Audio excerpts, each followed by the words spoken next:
Welcome to the Data Leadership Lessons Podcast. I'm your host, Anthony J. Algman. Data is everywhere in our businesses, and it takes leadership to make the most of it. We bring you the people, stories, and lessons to help you become a data leader. Today, I'm joined by Pete DuCharme. Pete is a solutions consultant at Provisio Partners, a Salesforce implementer specializing in nonprofit and human service organizations. Pete also has over 12 years of experience in the staffing and management consulting industry. At Provisio Partners, Pete builds relationships with nonprofits, helping them drive their mission through technology. Pete, welcome to the show. Hey, Anthony. Thanks for having me. So why don't we start today? Just give us a little bit of background about what you do and what Provisio Partners does and kind of how you're serving this nonprofit community. Yeah, no, thanks. I'll jump right into that. So, Provisio Partners is a Salesforce partner. We do implementations with nonprofits and specializing in human service organizations. And really what we do is we help these organizations trying to get their data onto one platform so that they can, have a better understanding of, who they're serving, who they're working with, who their donors are, and ultimately, hopefully, make some mission-driven decisions based upon that data. So, what are the kinds of unique challenges that you see in the nonprofit space compared to what folks that are using Salesforce in a commercial, traditional commercial capitalist setting would encounter? Yeah, I mean, I think starting out, one of the misconceptions is that, that Salesforce is expensive and that it's a great tool, but nonprofits can't afford it. And to be honest, there's their Salesforce.com and then there's Salesforce.org. And .org started out as a foundation that really focused on providing that technology to nonprofits. And so nonprofits can take advantage of Salesforce technologies at a significant discount. And that's part of the philanthropic give back of Salesforce. So they offer that technology at that discount so that it makes it affordable for the organizations to utilize the technology. Some of the challenges are really just understanding where the data is currently. And so whether that's related to donors, whether that's related to volunteers, or even constituents and clients that they're working with, a lot of the times nonprofits are stretched pretty thin as is. And, it's a challenge to kind of get that data all in one place. So it starts with really understanding where that data is today and then working to get it centralized onto Salesforce and, centralizing and having one source of truth for all of that. Right. So can you walk us through and for folks that don't know what Salesforce fundamentally does, can you explain what is the functionality that nonprofits especially get from using Salesforce? Yeah, and so I'll give you kind of my quick and easy explanation of things. Really, I mean, so Salesforce is known as a CRM, as a database where traditionally, companies are using it to store their most prized possessions, which is their clients. And so what Salesforce can be used for with the nonprofits is essentially putting all of their volunteer information, their donor information, and their constituent and client information into one database. And so really, part of that is being able to have a centralized location where you can go in and start to understand, okay, we can do scheduling for volunteers. We can, understand if we run certain campaigns for donation or run events, how the impact that those donations and those events are making, as well as going as far as having an overview of who you're supporting, because there's a journey there, and we call it kind of crawl, walk, run, because it is a challenge in the beginning to kind of understand where everything's at. So once we can get all of that into one centralized location, then we can start to understand kind of, how the different aspects of the organizations are potentially working together, because a lot of the times those areas are siloed, Mhm. and they may not understand, that somebody that started out as a constituent is now a volunteer and a donor, and having an understanding of that. Um, a big part of it also that, kind of going back is, I'm newer to the space, and this is something that I've joined Provisio Partners in January, so Mhm. I'm obviously learning a lot about nonprofits and how they work, and Salesforce. But I've gotten a good kind of trial by fire here, and jumping in and understanding. But at the end of the day, you know, for nonprofits, and especially human service organizations, what it comes down to is funding is often a Mhm. challenge, and getting the resources that you need to service individuals. So what we can do with Salesforce, is essentially give you an understanding of, the impact that you're making once you have that kind of centralized. Um, and you can also understand, who's volunteering, who the donors are. But having that information on the impact is important, because it's a competitive space of reaching out to donors and applying for grants. So Mhm. if you have the more information you have on the impact that you're making, and you can tell that story of what you're really doing in the community, that will help you when you go back to donors, attracting donors, and your grant applications, and even attracting volunteers.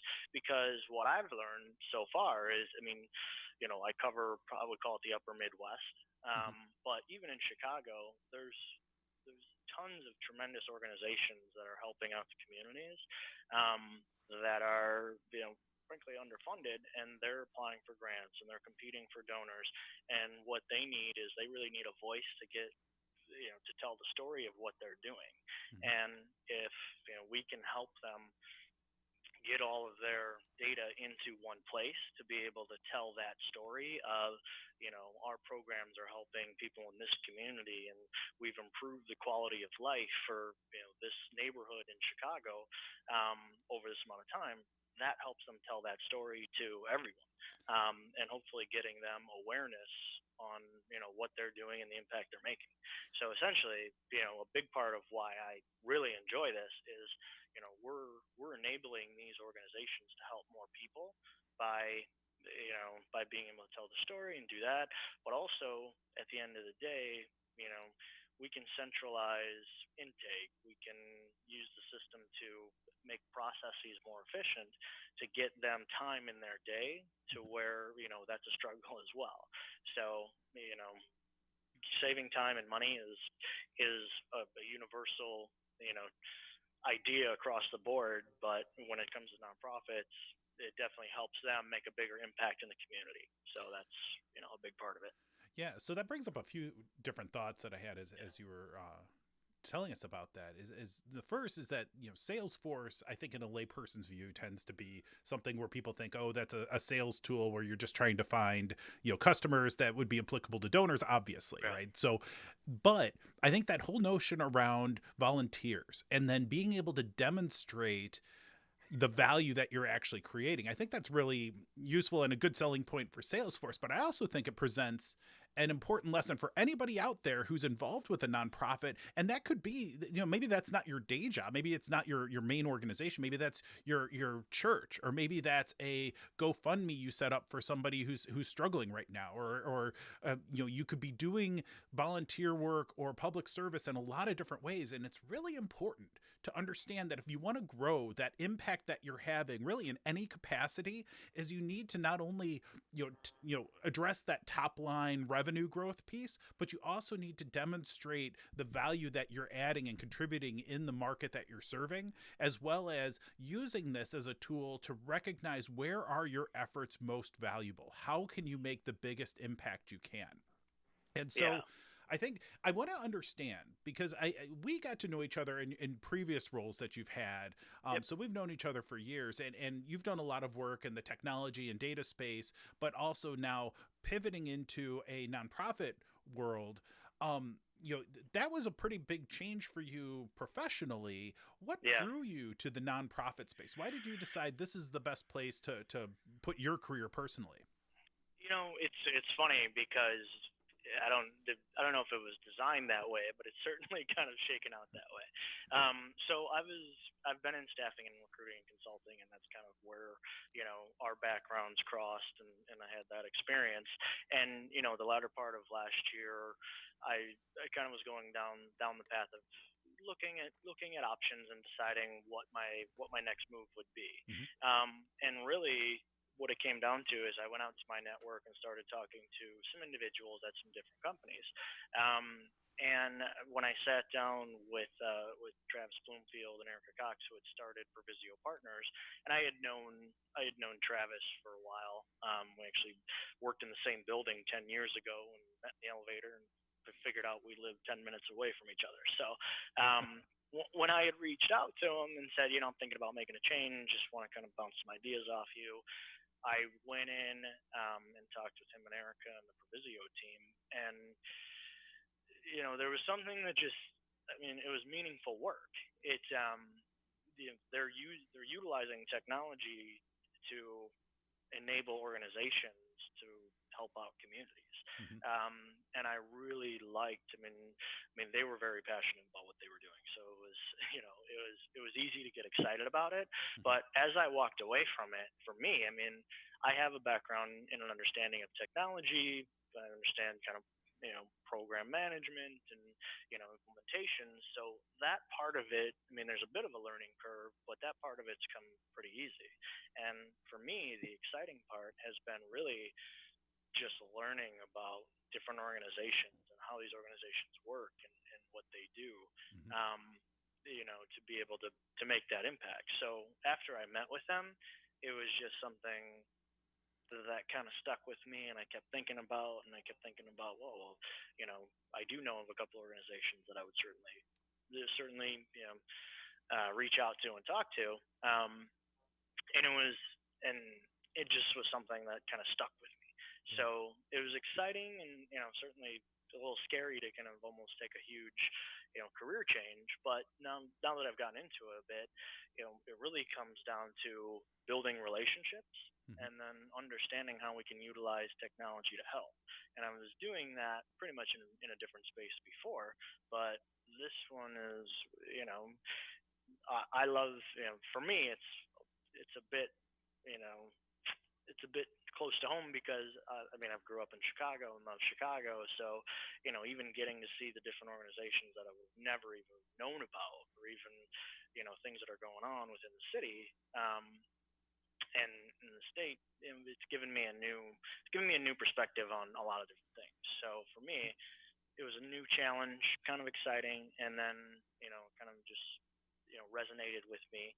And to be honest, when I went in and met with the Provisio team, there was kind of a great culture there. Everybody, I kind of felt like I've been there from day one. So that flow of things helped me make my decision. So I know you've only been with Provisio for a handful of months, but in that time, have you encountered any like nonprofit businesses that you're like, that's really interesting what you're doing, and like you didn't even know that they existed? I have to imagine you've gotten exposure to some, but maybe now you haven't yet. So I don't want to put you on the spot. This would have been a great question to prep you for had I thought of it. That one I may circle back and have some answers in the comments later on about maybe this one. To be honest, every organization. There's organizations that you think from kind of the outside of like a food bank or an inner city kind of education group that offers secondary education or English as a second language to huge communities. And there's lots of things. The answer is there was a lot of things that I didn't know that I've learned. That there's a lot going on out there, and there's a lot of good people trying to do a lot of good things. And I learn about a new organization almost daily. So that's really the fun part. But to pinpoint one or another is kind of hard at this point, just because I'm still learning about them all.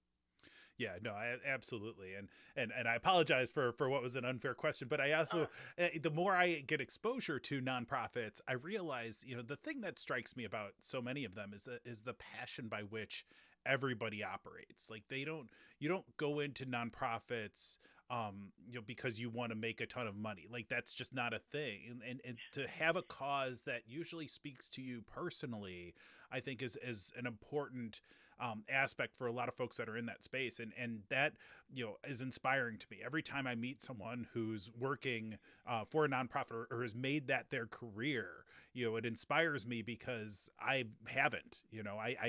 I don't know that I would be able to bring myself to do that to that level, but it inspires me that they do, and I always try to find ways to support them in their effort, however I can, whatever limited way possible. So there's definitely a lot of different options out there, and I think right now there's a lot of folks that as we're in still this COVID-19 lockdown, and a lot of folks are trying to figure out how do we help each other get through this particular crisis, and some of the other crises that present themselves constantly, and I think that it's awakened a lot of folks in terms of how can I take whatever I have and help people beyond just me, and I think that that's an important consideration.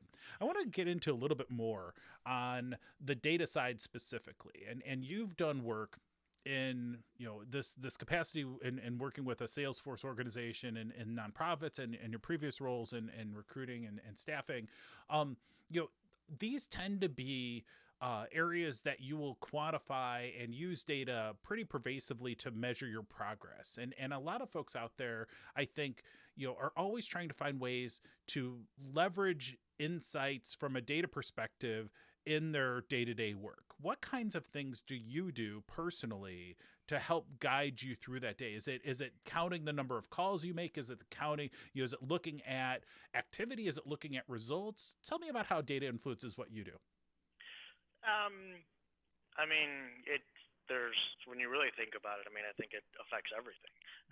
Because there are certain, we could go from, the amount of activity and looking at it and saying, I know I need to reach out to, 10 organizations to be able to schedule 5 meetings. And just kind of having a ratio of things. It's also, understanding that, I need to be talking with certain organizations of a certain size, and rationing out kind of who to even target, or who to try and work with, because certain organizations will have certain budgets, and using some data for that. But for me personally, it's really consistently taking a look at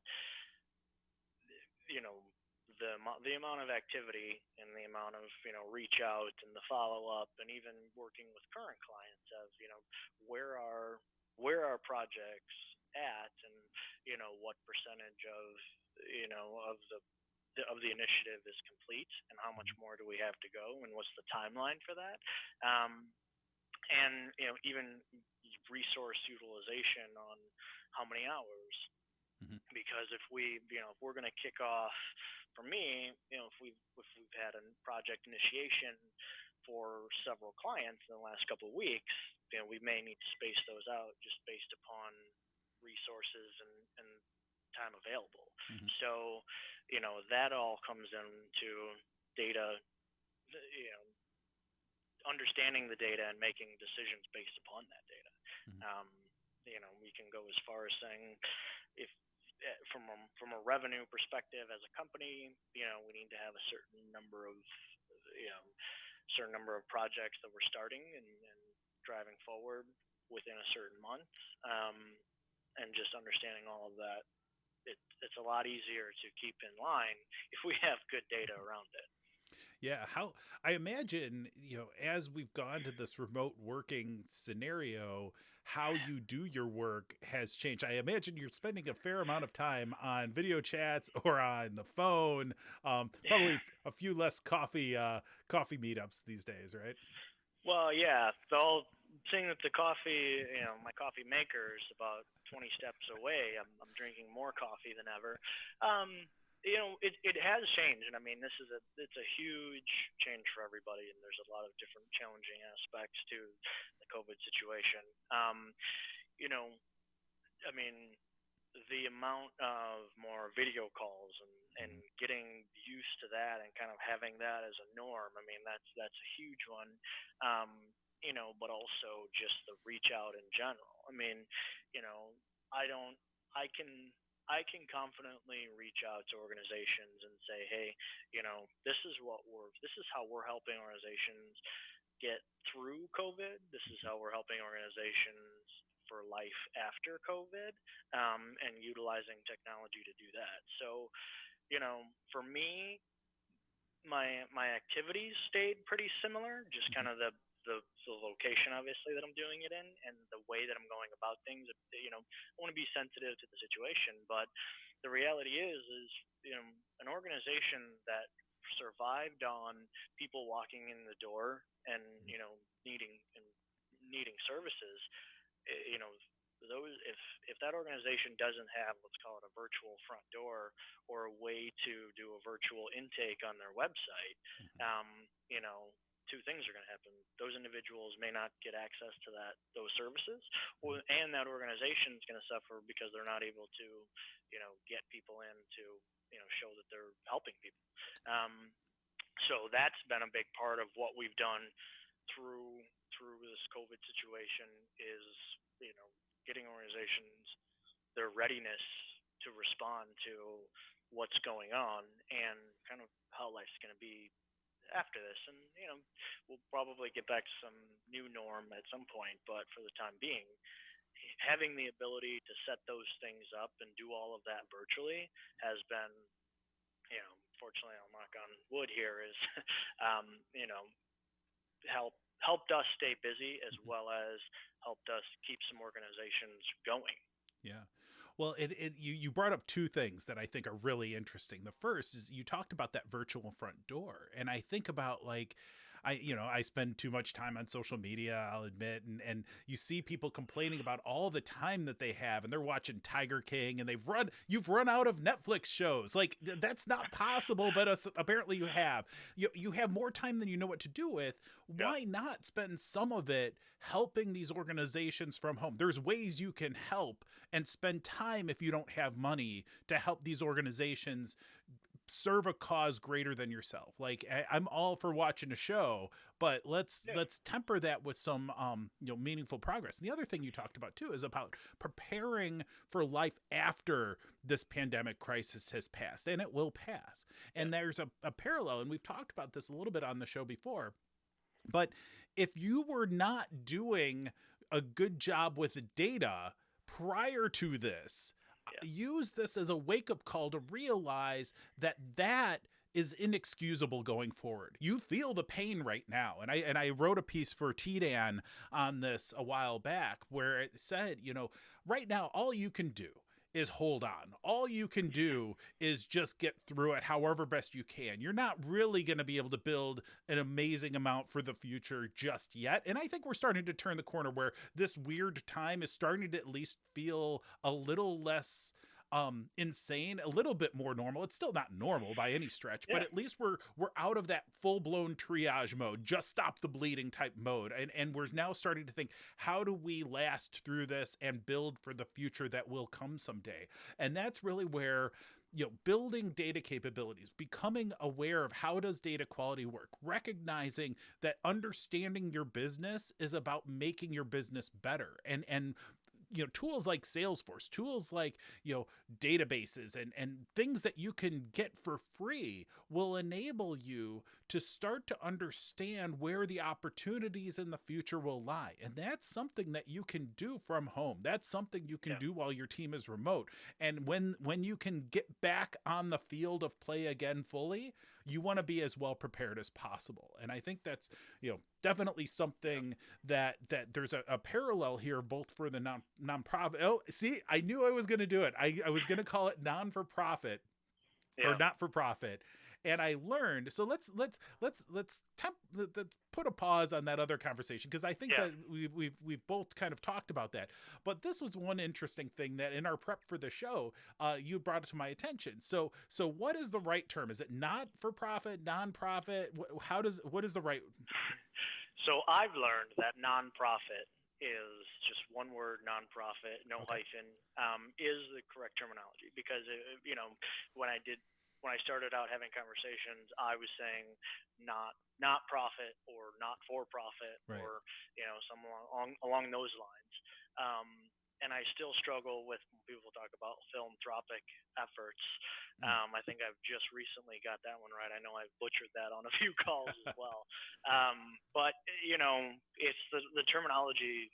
A nonprofit, it seems pretty simple now that I'm into it, and I kind of just say it naturally. But when I do talk to people like yourself, when we were talking, I think you said something like not for profit.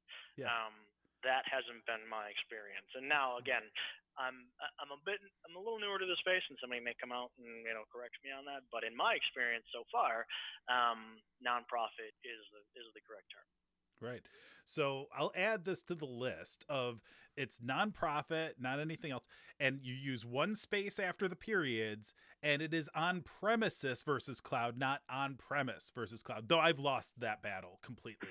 I recognize but I'm going to keep fighting it, because it's one of those pet peeve things that I have. And, the grammar police OCD side of me is definitely, alive and well, even in lockdown. But, so, I mean, it's somewhat anecdotal but interesting, because there are standards sometimes, and this is true in any kind of linguistic or nomenclature or data governance type setting, is that we have certain rules that people would be happy to follow if they just knew what they were, and it's not always easy or apparent.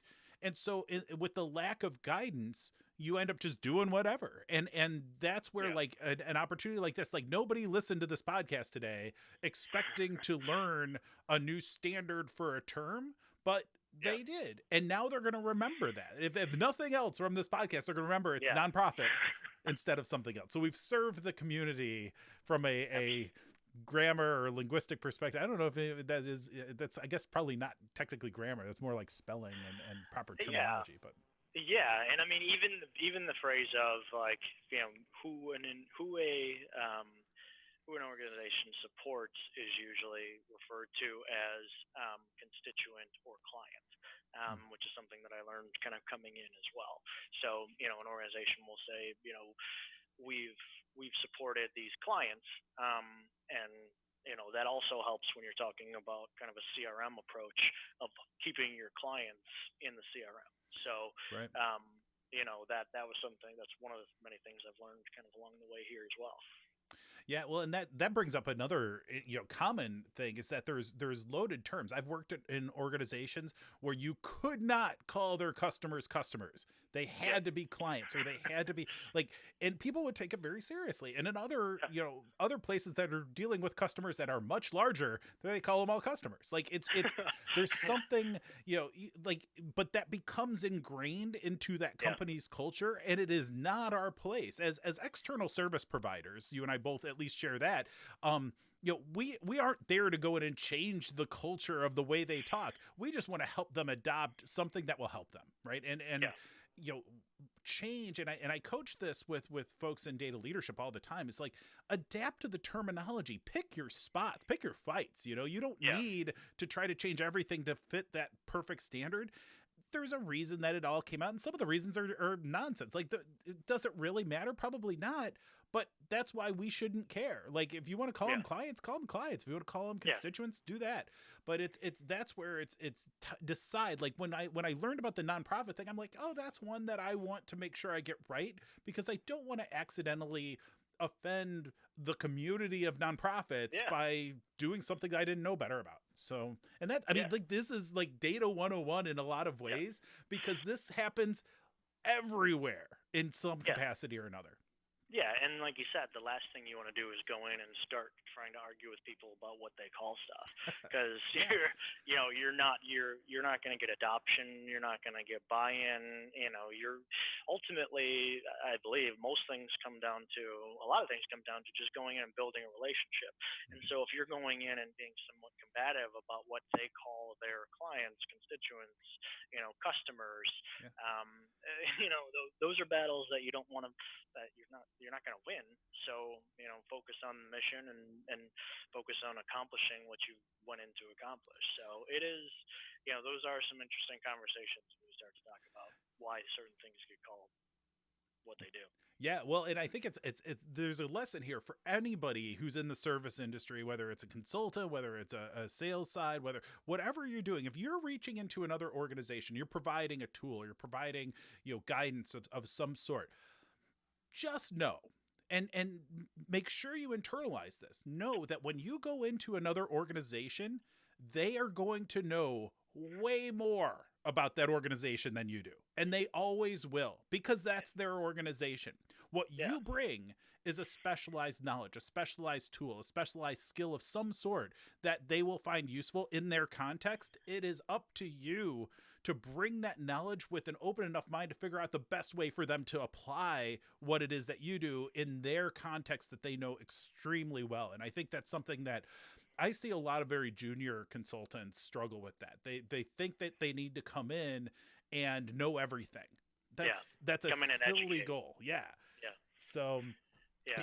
And to kind of jump on that point, I mean, part of the reason, and answering the question from before, part of the reason I really you know enjoyed and kind of honed to went with Provisio Partners is that there is a focus there. So we do focus on human service organizations, and that's really because there are other nonprofits out there that are either foundations or you know that accomplish different missions, but not really focused on human services. So even when we're talking with organizations and we're talking with them, we're usually going in and asking, I would call them the right questions, because we've worked with so many human service organizations that we understand their business to some extent. But even in every one of our kickoffs, we talk about we are experts in this field, and that's why we're the right partner for you, because you can go out and shake a tree and 100 Salesforce partners will fall out. But one, we are a premium partner, and you have to earn that status, mm-hmm. and have you have to have so many projects that come out successful that get graded by the client after the fact. Mm-hmm. So that the premium status is earned. You can't buy it. But when we're talking with the clients about why we're a good fit is that we go in with the expertise, but we understand that each organization has its own unique challenges. So we really want to understand, how you do, how you're working day to day, some of those processes that you have, and then help identify some of those gaps. And we can do that because, we're in that space. We're not going to, financial services and saying, hey, do you need Salesforce implemented? We can do that. Mm-hmm. It's really, and there's some partners that kind of play across the board and more generalist. But part of the reason that I really enjoy working with Provisio is we're kind of having similar conversations all the time and finding different solutions for different clients, which helps us just that much more with the next one that we talk to and say, hey, if you're wondering how X company is doing this over here, or what we're seeing in the industry is they're doing it X and Y, you may want to consider that. That's kind of the point of view or the subject matter expertise that I'm really enjoying kind of gaining the value on that. Yeah, it brings up kind of a general strategic question in a lot of different industries, actually, because you think about, like, I do data leadership consulting. So I go pretty deep in the data leadership topic and pretty wide in terms of clients. Like, I see data patterns everywhere, and I realize that there's applicability in those patterns across many different industries. And I kind of approach it that way. Whereas what you're doing in human service, so you've picked a deep niche of the human service nonprofit niche. with a particular skill set that you go very deep in. And so you've said, okay, we are going to hone in on, you're not selling all CRM products to everybody and doing all of these different functions and consulting. You're saying we're going to help from a CRM perspective with our Salesforce partnership for a very, specified niche. And we're going to be really, really good at it. And we are going to have more experience and more depth than anybody. And I think that's a lesson, kind of just to generalize it to the broader audience, is that be deliberate when you choose that. Don't just guess at it. Don't try to be everything to everybody. Because if you try to be an expert in everything, you don't achieve it. That's it. It kind of goes back with that point we were just talking about around, how you approach firms and go in with the right mindset. I've seen plenty of people who are like, I understand all industries and I understand all things and I am a wizard of everything. Well, you're just I'm all things to everyone. Yeah. We all have our blinders, and we've all worked at we've all been a part of or seen the generalists. And there's a place for that, but I've, coming up to my previous career experience to now, I'm enjoying kind of working on being that specialist and going in and understanding, a specific area. Because it does help when you're talking to clients and saying, I've seen this. I understand the struggle that you're having, and we've helped, this organization over here address this, and this is the outcome from that. And, we've learned some lessons along the way as well. But it's really, the rewarding part for me is talking with, like you said before, the individuals who are so passionate about what they're doing, and they're doing great, they're doing amazing work, and they are helping a lot of people. But then when I ask them, how are you telling that story? Who knows about this? And, how can you help more people? That's where, you might get that blank stare of, well, this is just what we do. And that's where I like to say, well, if we can centralize that and get you to a place where you can understand the real data of what you're doing and the impact that you're making, you could go crazy with the solutions to be able to, get that out there. But the main thing is getting that all into one place and then making sense of it. Yeah. Well, and I think learning and adjusting to that over time as well is a really important thing to think about as for any of us that are service professionals, we're constantly learning and we're constantly trying to apply our skill set in new ways for new clients. And that may take us in a path that isn't necessarily expected. Because I really want to go back to that, be deliberate about the niche and the strategy that you have, but also be open to, if you're hearing things from your customers, from your clients and constituents, adjust, learn, continue to find that thing that will help serve them to the best of your ability. And if my thinking is like, if somebody has invited me in for the conversation, invited me in to help them, or at least share some ideas, the least I can do is try to do that to the best of my ability. And that, I think, is the thing that draws me, especially to helping with nonprofits, with public sector, with organizations that have a mission behind just making dollars, because I think there's something more to it, something more human behind it that really it adds some sort of satisfaction that you cannot get just from a paycheck alone. Yeah, absolutely. I mean, that's where you can tell that the individuals that work in this space are here because they really, they enjoy helping people, or they really want to make an impact, or, they want to figure out a better way to, to help their community. And the other thing is that, it's almost a recruiting tool, kind of going back to my background of, some of these organizations that want to get, great minds that are coming out of universities and school. They're going to school and talking about impact, and they're talking about understanding statistics around how can we impact this community. And then when they show up at an organization and they're like, okay, here's your spreadsheet, and mark off this and that. Yeah. You want to be able to say that we're using cutting edge technology, and that's enabling us to make an impact, and it's a recruiting tool for the organizations because, like you said, nobody's going into nonprofit for the money, so you have to have a competitive edge there, and you're going to retain people and give them an opportunity to grow with the organization if you have that technology, and you're data driven. So Yeah. for me, even when we're talking about okay, how do you manage things now, and if the answer typically is Sue has a spreadsheet, Kim has a spreadsheet. That's the days of counting things are over. Yeah. You can't just check the box and here it is and we did this. It's people want to come in and see we are trying to figure out where we're going to go from here and make strategic decisions based upon mission critical data. And you can't do that if you don't have it in a system. And even more, there are point solutions out there that you can utilize, but those are usually kind of one-off, and that's where the silo comes in.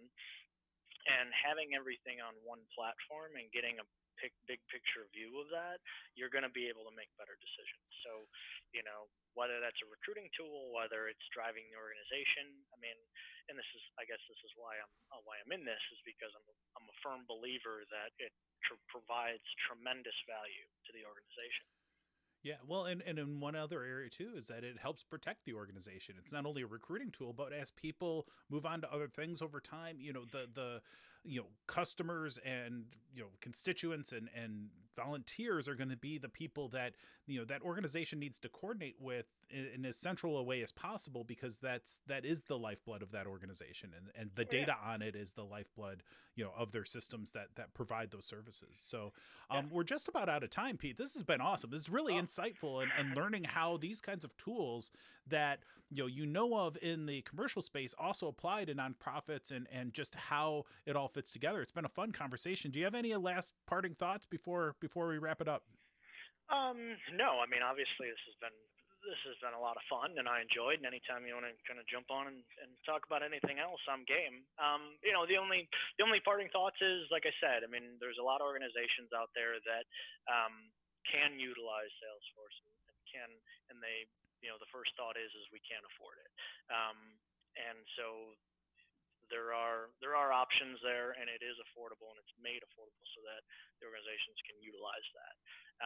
The only other thoughts that I have are that, like I said, there's a lot of Salesforce partners out there, and the partner that you have really will determine your experience with implementation and your use. So I would just advise people to, utilize a partner that is specialized in your industry, or knows your industry and knows your organization, because it will make a difference, whether that's getting it in, using it, and cost, frankly. So yeah, and that advice probably translates to a lot of other areas as well beyond Salesforce. So Pete, thank you very much for joining me today, and thank you out there for watching or listening today. You'll find links and more information about today's topic in the show notes. Please remember to subscribe to our show on YouTube and wherever you get your podcasts. Visit Algman.com to learn more about Algman Data Leadership and the many ways we can help you become a data leader. Stay safe during these unusual times, and go make an impact.